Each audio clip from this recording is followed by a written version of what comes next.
Good morning, guys. You made it to Friday for this week of English, September 18th. Hey, still on these pages because this spelling of the past tense verbs, it can get difficult. And you got to make sure you're following the rules. I hope you used the charts both in your book and on the worksheet yesterday.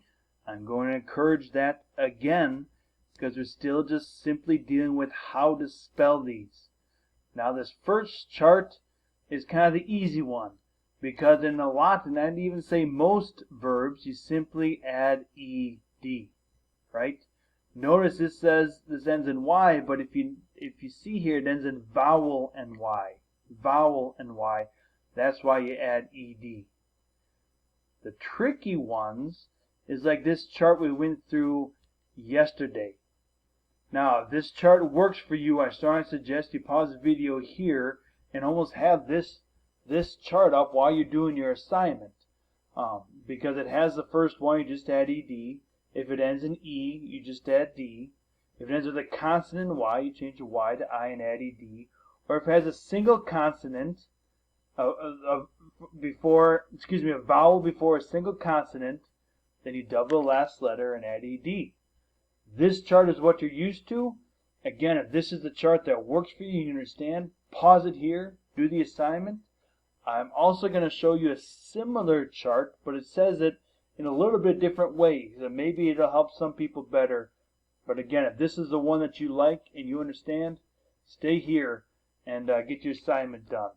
However, here's just another one, kind of again in the same ways, same rules, but says it in a little bit different way.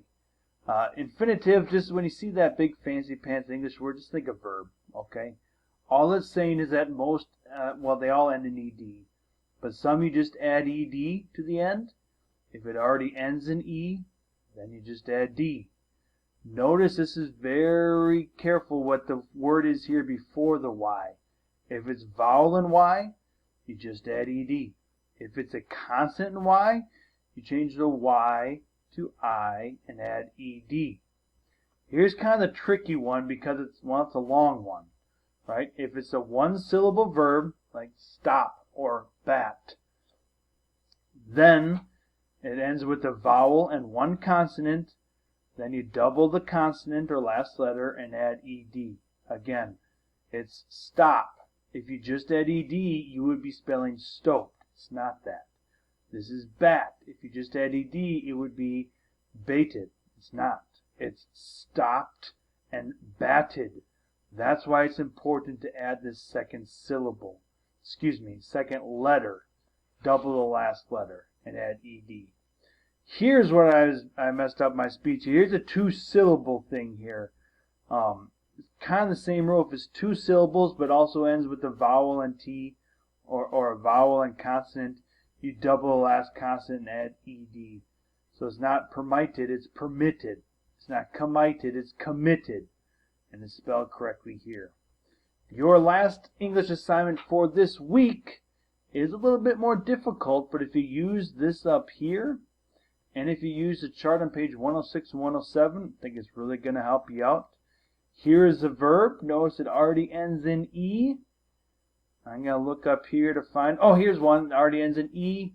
Oh, there you just add D. Okay, so I can spell A-R-R-I-V-E-D.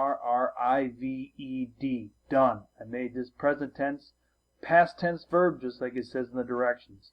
Here it ends with Y, but notice it's a consonant in Y and wow. It even has the same exact word right up here in the example, so I'm going to follow that exact rule and get the answer right here and copy it there. Okay? That's what I would strongly suggest doing, and then to really help you out, there are 8 misspelled past tense verbs here. 8 of them.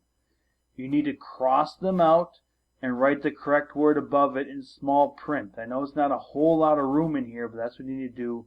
Some of these you can probably already look and see, okay, some of this isn't right. Oh, look, here they didn't add a D. This isn't looking right. This isn't looking right.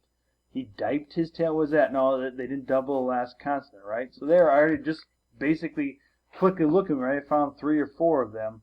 Oh boy, that's not looking right. That's not looking right. Okay, I'll stop giving you answers. But what you do is you cross out the word and write the correct spelling above it. So cross out dreamed and write D-R-E-A-M-E-D. That one you just add ED. Don't double it like they incorrectly did here. Last English assignment this week. I do hope you have a wonderful day and a wonderful weekend as you praise your Savior.